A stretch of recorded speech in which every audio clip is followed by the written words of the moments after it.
अद्भुत और रहस्य से भरे हुए वृंदावन का यह वर्णन पद्म पुराण के पाताल खंड से लिया गया है।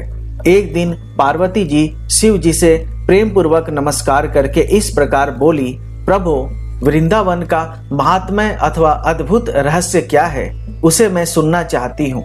महादेव जी ने कहा, देवी, मैं यह बता चुका हूँ कि वृंदावन ही भगवान का सबसे प्रियतम धाम है। वह गोह्य से भी गोह्य, उत्तम से उत्तम और दुर्लभ से भी दुर्लभ है। तीनों लोकों में अत्यंत गुप्त स्थान है। बड़े बड़े देवेश्वर भी उसकी पूजा करते हैं। ब्रह्मा आदि भी उसमें रहने की इच्छा करते हैं। वहाँ देवता और सिद्धों का निवास है। योगिंद्र और मुनिंद्र आदि भी सदा उसके ध्यान में तत्पर रहते हैं। श्री वृंदावन बहुत ही सुंदर और पूर्णानंदमय रस का आश्रय है। वहाँ की भूमि चिंतामणि है और जल से भरा हुआ अमृत है। वहाँ के पेड़ कल्प वृक्ष हैं, जिनके नीचे झुंड की झुंड कामधेनु गौएं निवास करती हैं। वहाँ की प्रत्येक स्त्री लक्ष्मी और हर एक पुरुष विष्णु है, क्योंकि वे लक्ष्मी और विष्णु के दशांश से प्रकट हुए हैं।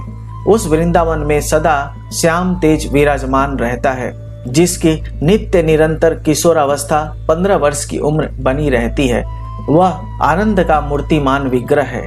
उसमें संगीत, नृत्य और वार्तालाप आदि की अद्भुत योग्यता है। उसके मुख पर सदा मंद मुस्कान की छटा छाई रहती है। जिनका अंतःकरण शुद्ध है, जो प्रेम से परिपूर्ण है, ऐसे वैष्णव जन ही उस वन का आश्रय लेते हैं। वह वन पूर्ण ब्रह्मानंद में निमग्न है। वहाँ ब्रह्म के ही स्वरूप की स्फुरना होती है। वास्तव में वह वन ब्रह्मानंदमय ही है। वहाँ प्रतिदिन पूर्ण चंद्रमा का उदय होता है। सूर्य देव अपनी मंद रश्मियों के द्वारा उस वन की सेवा करते हैं। वहाँ दुख का नाम भी नहीं है। उसमें जाते ही सारे दुखों का नाश हो जाता है। वह जरा और मृत्यु से रहित स्थान है। वहाँ क्रोध और मत्सरता का प्रवेश नहीं है। भेद और अहंकार भी वहाँ पहुँच नहीं होती। वह पूर्ण आनंदमय अमृत रस से भरा हुआ अखंड प्रेम सुख का समुद्र है। तीनों गुणों से परे है और महान प्रेम धाम है। वहाँ प्रेम की पूर्ण रूप से अभिव्यक्ति हुई है। जिस वृंदावन के वृक्ष आदि ने भी पुलकित होकर प्रेम जनित आनंद के आंसू बरसाए हैं, वहाँ के चेतन वैष्णवों की स्थिति के संबंध में क्या कहा जा सकता है।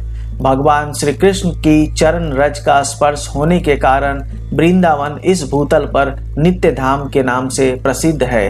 वह सहस्त्र दल कमल का केंद्र स्थान है। उसके स्पर्श मात्र से यह पृथ्वी तीनों लोकों में धन्य समझी जाती है। भूमंडल में वृंदावन गोह्य से भी गोह्यतम, रमणीय, अविनाशी तथा परमानंद से परिपूर्ण स्थान है। वह गोविंद का अक्षय धाम है। उसे भगवान के स्वरूप से भिन्न नहीं समझना चाहिए। वह अखंड ब्रह्मानंद का आश्रय है, जहाँ की धूलि का स्पर्श होने मात्र से मोक्ष हो जाता है। उस वृंदावन के महात्म्य का किस प्रकार वर्णन किया जा सकता है। इसलिए देवी, तुम संपूर्ण चित्त से अपने हृदय के भीतर उस वृंदावन का चिंतन करो तथा उसकी विहार स्थलियों में किशोर विग्रह श्री कृष्ण चंद्र का ध्यान करती रहो। पहले बता आए हैं कि वृंदावन सहस्त्र दल कमल का केंद्र स्थान है। कलिंद कन्या यमुना उस कमल कर्णिका की प्रदक्षिणा किया करती हैं। उनका जल अनायास ही मुक्ति प्रदान करने वाला और गहरा है। वह अपनी सुगंध से मनुष्यों का मन मोह लेता है। उस जल से आनंददायिनी सुधा से मिश्रित घनीभूत मकरंद रस की प्रतिष्ठा है। पद्म और उत्पल आदि नाना प्रकार के पुष्पों से यमुना का स्वच्छ सलील अनेक रंग का दिखाई देता है। अपनी चंचल तरंगों के कारण वह जल अत्यंत मनोहर एवं रमणीय प्रतीत होता है। श्री राधा कृष्ण जी की जय हो।